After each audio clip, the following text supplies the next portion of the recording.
ଆକାଶବାଣୀ।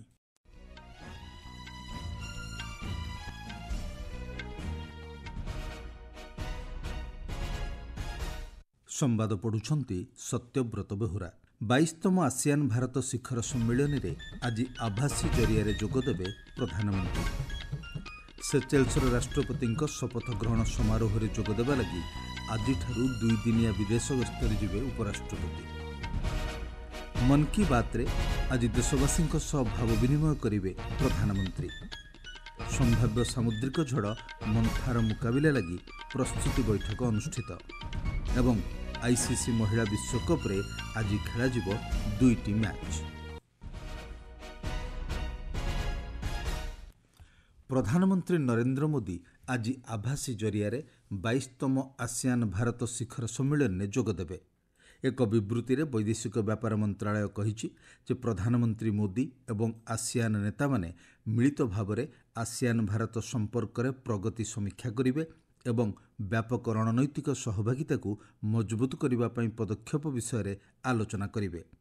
ଏଥିରେ କୁହାଯାଇଛି ଆସିଆନ୍ ସହିତ ସମ୍ପର୍କକୁ ମଜବୁତ କରିବା ଭାରତର ଆକ୍ଟ ଇଷ୍ଟ ନୀତି ଏବଂ ଭାରତ ପ୍ରଶାନ୍ତ ମହାସାଗରୀୟ ଦୃଷ୍ଟିକୋଣର ଏକ ପ୍ରମୁଖ ସ୍ତମ୍ଭ। ଆସନ୍ତା 27 ତାରିଖରେ କୁଆଲାଲାମ୍ପୁରରେ ଅନୁଷ୍ଠିତ ହେବାକୁ ଥିବା 20ତମ ପୂର୍ବ ଏସୀୟ ସମ୍ମିଳନୀରେ ବୈଦେଶିକ ବ୍ୟାପାର ମନ୍ତ୍ରୀ ଡକ୍ଟର ଏସ୍ ଜୟଶଙ୍କର ପ୍ରଧାନମନ୍ତ୍ରୀ ମୋଦିଙ୍କ ପ୍ରତିନିଧିତ୍ୱ କରିବେ।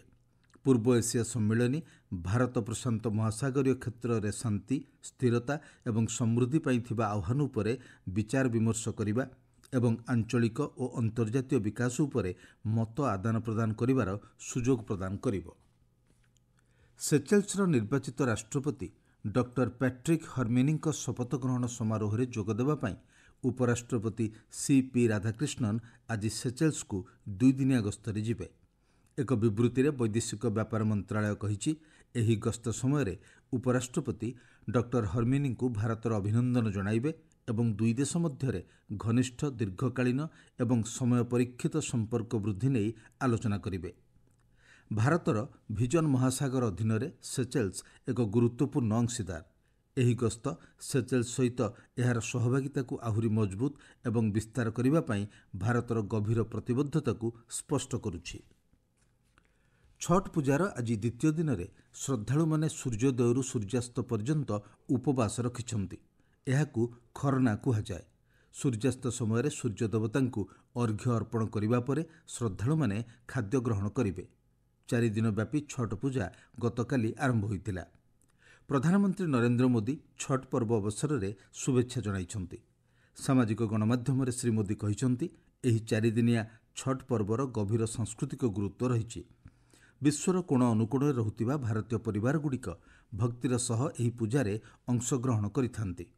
ପ୍ରଧାନମନ୍ତ୍ରୀ ଏହି ଅବସରରେ ଛଟି ମୈୟାଙ୍କ ପାଇଁ ଉତ୍ସର୍ଗୀକୃତ ଏକ ଭକ୍ତିପୂର୍ଣ୍ଣ ଗୀତ ସେୟାର କରିଛନ୍ତି। ପ୍ରଧାନମନ୍ତ୍ରୀ ନରେନ୍ଦ୍ର ମୋଦି ଆଜି ଆକାଶବାଣୀର ମନ୍ କି ବାତ୍ କାର୍ଯ୍ୟକ୍ରମରେ ପୂର୍ବାହ୍ନ 11ଟାରେ ଜନସାଧାରଣଙ୍କ ସହ ଭାବ ବିନିମୟ କରିବେ। ଏହା ହେବ ତାଙ୍କର ମାସିକ ରେଡିଓ ମନ୍ କି ବାତ୍ କାର୍ଯ୍ୟକ୍ରମର 127ତମ ସଂସ୍କରଣ। ଏହି କାର୍ଯ୍ୟକ୍ରମ ଆକାଶବାଣୀ ଓ ଦୂରଦର୍ଶନର ସମସ୍ତ ନେଟୱାର୍କ, ଆକାଶବାଣୀ ସମ୍ବାଦ website O news on AIR mobile ଆପ୍ରେ ଉପଲବ୍ଧ ହେବ। ଆକାଶବାଣୀ ସମ୍ବାଦ, ଡିଡି ନ୍ୟୁଜ୍, ପିଏମ୍ଓ ଏବଂ ସୂଚନା ଓ ପ୍ରସାରଣ ମନ୍ତ୍ରଣାଳୟ ୟୁଟ୍ୟୁବ୍ ଚ୍ୟାନେଲରେ ମଧ୍ୟ ଏହାର ଲାଇଭ୍ ଷ୍ଟ୍ରିମିଂ କରାଯିବ। ହିନ୍ଦୀ ପ୍ରସାରଣ ପରେ ପରେ ଆକାଶବାଣୀ ଏହାର ଆଞ୍ଚଳିକ ଭାଷାନ୍ତରଣ ପ୍ରସାରଣ କରିବ। କେନ୍ଦ୍ର କୃଷି ଓ କୃଷକ କଲ୍ୟାଣ ମନ୍ତ୍ରୀ ଶିବରାଜ ସିଂ ଚୌହାନ କହିଛନ୍ତି ପ୍ରଧାନମନ୍ତ୍ରୀ ଧନଧାନ୍ୟ କୃଷି ଯୋଜନା ଅଧୀନରେ ରାମନାଥପୁରମ୍, ଶିବଗଙ୍ଗା, ଥୁଥୁକୁଡ଼ି ଏବଂ ବିରୁଧୁନଗର ଜିଲ୍ଲାକୁ ଅନ୍ତର୍ଭୁକ୍ତ କରାଯାଇଛି।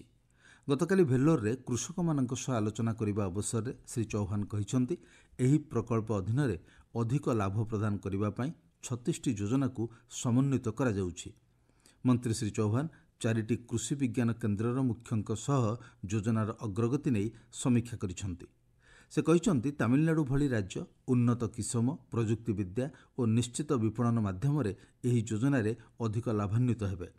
ଶ୍ରୀ ଚୌହାନ ତାମିଲନାଡୁ କୃଷି ବିଶ୍ୱବିଦ୍ୟାଳୟ ଅଧୀନରେ ଭାମ୍ବନ ସ୍ଥିତ ଜାତୀୟ ଡାଲି କେନ୍ଦ୍ର ଦ୍ୱାରା ବିକଶିତ ଉନ୍ନତ ଡାଲି କିସମକୁ ପ୍ରଶଂସା କରିଛନ୍ତି।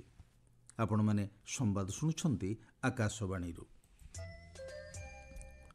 ବଙ୍ଗୋପସାଗରରେ ସୃଷ୍ଟ ଅବପାତ ଆସନ୍ତାକାଲି ସକାଳ ସୁଦ୍ଧା ସାମୁଦ୍ରିକ ଝଡ଼ରେ ପରିଣତ ହେବାର ସମ୍ଭାବନା ରହିଛି। ଭାରତୀୟ ପାଣିପାଗ ବିଭାଗ ଅନୁଯାୟୀ ସାମୁଦ୍ରିକ ଝଡ଼ ମନ୍ଥା ମଙ୍ଗଳବାର ସନ୍ଧ୍ୟାରେ କିମ୍ବା ରାତିରେ ଏକ ଭୟଙ୍କର ସାମୁଦ୍ରିକ ଝଡ଼ ଭାବରେ ଆନ୍ଧ୍ରପ୍ରଦେଶ ଉପକୂଳ କାକିନାଡା ନିକଟରେ ସ୍ଥଳଭାଗ ଛୁଇଁବ ବୋଲି ପ୍ରାରମ୍ଭିକ ଆକଳନ କରାଯାଇଛି। ଏହାର ପ୍ରଭାବରେ ଆନ୍ଧ୍ରପ୍ରଦେଶ, ଓଡ଼ିଶା ଏବଂ ପଶ୍ଚିମବଙ୍ଗରେ ପ୍ରବଳରୁ ଅତି ପ୍ରବଳ ବର୍ଷା ହେବ। ସାମୁଦ୍ରିକ ଝଡ଼ ମନ୍ଥାକୁ ଦୃଷ୍ଟିରେ ରଖି କ୍ୟାବିନେଟ୍ ସଚିବ ଡକ୍ଟର ଟି.ଭି. ସୋମନାଥନ୍ ଜାତୀୟ ବିପର୍ଯ୍ୟୟ ପରିଚାଳନା କମିଟିର ଏକ ବୈଠକରେ ସମୀକ୍ଷା କରିଛନ୍ତି। ଭାରତୀୟ ପାଣିପାଗ ବିଭାଗ ପକ୍ଷରୁ ଦିଆଯାଇଥିବା ସୂଚନା ଅନୁଯାୟୀ ସାମୁଦ୍ରିକ ଝଡ଼ ମନ୍ଥା ଦେଶର ପୂର୍ବ ଏବଂ ଦକ୍ଷିଣ ଉପକୂଳର ବିଭିନ୍ନ ରାଜ୍ୟ ଦେଇ ଅତିକ୍ରମ କରିବ। ବୈଠକରେ ତାମିଲନାଡୁ, ଆନ୍ଧ୍ରପ୍ରଦେଶ, ପୁଡୁଚେରୀ ଓ ଓଡ଼ିଶାର ମୁଖ୍ୟ ଶାସନ ସଚିବ ଯୋଗଦେଇ ପ୍ରସ୍ତୁତି ପଦକ୍ଷେପ ବିଷୟରେ କମିଟିକୁ ଅବଗତ କରାଇଛନ୍ତି। ବିଭିନ୍ନ କେନ୍ଦ୍ରୀୟ ସଂସ୍ଥା ଏବଂ ରାଜ୍ୟ ସରକାରଗୁଡ଼ିକ ଦ୍ୱାରା ଗ୍ରହଣ କରାଯାଇଥିବା ପଦକ୍ଷେପ ଉପରେ ଗୁରୁତ୍ୱାରୋପ କରି କ୍ୟାବିନେଟ୍ ସଚିବ ଡକ୍ଟର ସ୍ୱାମୀନାଥନ୍ କହିଛନ୍ତି, ଏନ୍ଡିଆର୍ଏଫ୍ ସହିତ ସେନା, ନୌସେନା, ବାୟୁସେନା ଏବଂ ଭାରତୀୟ ତଟରକ୍ଷୀ ବାହିନୀର ଉଦ୍ଧାର ଏବଂ ରିଲିଫ୍ ଦଳକୁ ପ୍ରସ୍ତୁତ ରଖାଯାଇଛି। ଏହି ସମୟ ମଧ୍ୟରେ ମତ୍ସ୍ୟଜୀବୀମାନଙ୍କୁ ଚଳିତ ମାସ 29 ତାରିଖ ପର୍ଯ୍ୟନ୍ତ ବଙ୍ଗୋପସାଗର ମଧ୍ୟକୁ ନ ଯିବାକୁ ପରାମର୍ଶ ଦିଆଯାଇଛି। ସମ୍ଭାବ୍ୟ ସାମୁଦ୍ରିକ ଝଡ଼ର ମୁକାବିଲା ନିମନ୍ତେ କେନ୍ଦ୍ରୀୟ ମନ୍ତ୍ରଣାଳୟ ସମେତ ବିଭିନ୍ନ ସଂସ୍ଥାକୁ ଆବଶ୍ୟକ ପଦକ୍ଷେପ ଗ୍ରହଣ କରିବା ଲାଗି ନିର୍ଦ୍ଦେଶ ଦିଆଯାଇଥିବା କ୍ୟାବିନେଟ୍ ସଚିବ କହିଛନ୍ତି। ପ୍ରଧାନମନ୍ତ୍ରୀ ନରେନ୍ଦ୍ର ମୋଦିଙ୍କ ଦ୍ୱାରା ଗତ ମାସ 22 ତାରିଖରେ ଘୋଷଣା ସହ ଦେଶରେ ଆରମ୍ଭ ହୋଇଥିଲା ଜିଏସ୍ଟି ସଞ୍ଚୟ ଉତ୍ସବ। ସେହିଦିନଠାରୁ ସାରା ଦେଶର ଲୋକମାନେ ପ୍ରତ୍ୟେକଟି କ୍ଷେତ୍ରରେ ଲାଭ ପାଉଛନ୍ତି। ସ୍ୱାସ୍ଥ୍ୟସେବା କ୍ଷେତ୍ରରେ ନୂତନ ଜିଏସ୍ଟି ହାର ନାଗରିକମାନଙ୍କୁ ସାହାଯ୍ୟ କରୁଛି।